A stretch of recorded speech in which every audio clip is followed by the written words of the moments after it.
রান্না তো কমপ্লিট বন্ধুরা। তো দেখো মেয়েকে তো খেতে দিয়েছি, তো মেয়ের ছুটি স্যাটারডে আজকে। আর দেখো মাংস তো রান্না করেছি, কালবাট শক্ত মুরগির মাংস রান্না করেছি। আর মাংস হলে মেয়ের কোনো চিন্তা নেই, একটু হাসি হাসি মুখ করে দুপুরে ভাতটা খাওয়া যায়, তাই তো।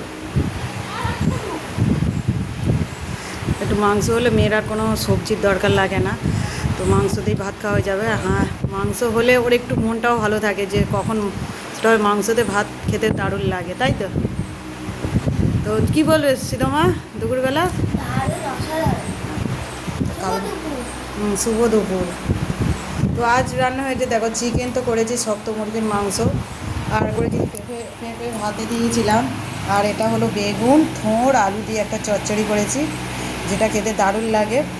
আর থোড়টা হলো কলা গাছে, কলার যে ভেতরে থাকে যে অংশটা কলা গাছের ভেতরে, সেটাই হলো থোড়, কচি করে থোড়।